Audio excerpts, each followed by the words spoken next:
Satu, sebenarnya kalau undang-undang guru dosen itu S1 dan sertifikat ya. Tapi karena kebutuhan guru sangat besar, Kemdikbud membuat program kalau ada namanya PPG Daljak. Jadi S1 dulu masuk, kalau udah masuk baru di PPG kan. Ya udah kita bisa rekognisi, maka pelamar wajib memiliki S1 atau D4 yang linear saja. Nggak wajib dua-duanya S1 dan sertifikat. Tapi salah satu aja boleh. S1 harus linear sesuai dengan SE Dirjen GTK. Tapi ketika dia S1-nya nggak linear, jangan di TMS kan Bapak Ibu. Kenapa? Karena ada klausa nomor 3 ini. Dan atau nih contoh ya, saya baca ditunya ya. Pelamar pada seleksi P3 KJS guru di instansi daerah tahun anggaran 2024 wajib memiliki kualifikasi pendidikan dengan jenjang paling rendah sarjana atau diploma 4 dan atau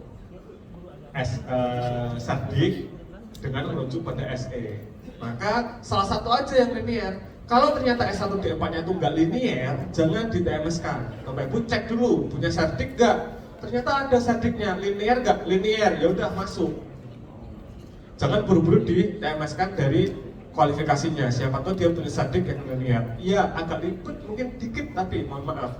Tapi supaya nanti Bapak Ibu tidak dapat serbuan masa sanggah dari peserta, Bapak Ibu perhatikan dikit aja di sini. Ketika dia S1 atau D4 yang nggak linear, dia masih punya ketentuan yang selanjutnya yaitu sardik.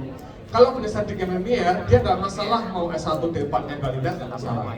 Yang penting sardiknya linear. Kecuali kalau yang bersangkutan tidak mampu sardik atau nggak ada tembakan sardik dari Kemdikbud ke SSCN, maka Bapak Ibu langsung cut boleh kalau nggak linear. Itu ya, termasuk P1. Nah, kenapa termasuk P1? Lanjut.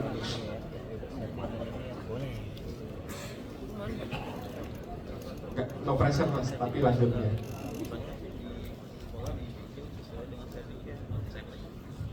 Nah, ini yang baru lagi nih di tahun ini. Oke, kami mendengar komplain Bapak Ibu tahun-tahun sebelumnya. Seleksi terdiri dari 2 administrasi dan kompetensi, dan seleksi administrasi dilakukan oleh Panselda. Maka ini kenapa yang P1 Bapak Ibu juga harus cek kelengkapan berkasnya, karena Bapak Ibu yang menjadi gerbang bukan gerbang akhir ya, gerbang buat mereka bisa ikut seleksi atau enggak di tempat Bapak Ibu. Seleksi administrasi sekali lagi saya tekankan, seleksi administrasi dilakukan oleh Pemda. Maka P1 itu yang dulunya mungkin nggak linear atau mungkin yang asal masuk di tempat Bapak Ibu bisa melakukan cross check linearitas pendidikannya dengan jabatan yang dilamar. Itu satu. Maka Bapak Ibu kalau boleh nanti harus sosialisasi juga nih ke para P1. Anda itu nggak auto garanti masuk menjadi P3K, tapi Anda itu harus linear dulu. Karena administrasinya tetap harus dicek verifikasinya oleh Bapak Ibu. Nah, sebenarnya ada ketentuan lain seleksi administrasi itu untuk khusus guru ya, khusus guru. Yang lainnya full oleh Bapak Ibu. Yang 347 sampai 349 full oleh Bapak Ibu. Khusus 348 yang guru, seleksi administrasi dilakukan oleh Panselda atau Panitia Seleksi Instansi dalam hal ini berkoordinasi dengan Kemendikbudristek. Nah, apa saja yang harus dikoordinasikan ada di slide selanjutnya, Mas.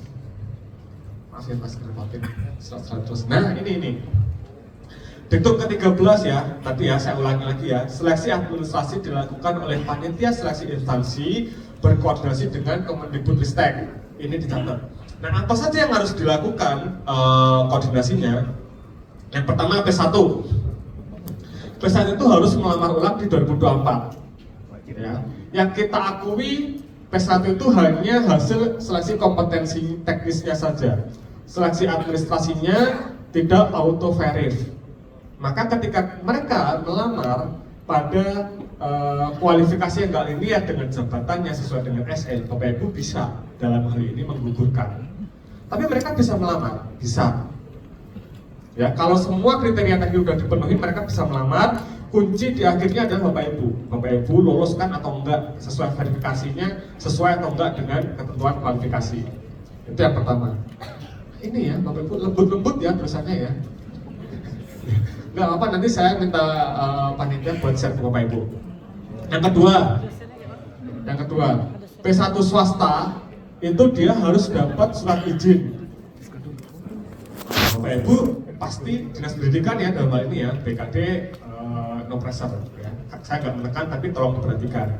Dinas pendidikan pasti tahu dong peta P1 Bapak Ibu masing-masing, semua guru. Mohon maaf mungkin yang instansi-instansi gede ya, Jawa Tengah, Banten, NTT, Jatim, tapi mohon maaf ya, bebannya ketambahan lagi, tapi ini harus tahu Bapak Ibu ya. Peta P1 pasti udah tahu kualifikasinya, aktif mengajar atau enggak, bahkan petanya juga per orang ini orangnya orang swasta atau bukan. Kenapa? Jangan sampai salah ketika Bapak Ibu nanti P1-nya berasal dari orang swasta nih, dan mereka nggak ngangkut surat izin dari yayasan, terus Bapak Ibu angkut nih, angkut dalam seleksi, ya. Ternyata ketika lulus rankingnya nilainya nggak tinggi sih, karena kan pakai nilai seleksi dari P1.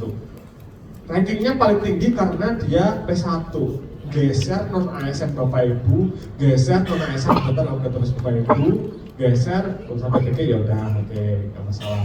Geser non ASN intinya itu, geser STK 2 bisa jadi, padahal dia belum punya izin dari yayasan dapat pelamar atau enggak. Seharusnya PNS harusnya, tapi Bapak Ibu keselip satu aja. Ini bisa jadi bagi Bapak Ibu nanti non ASN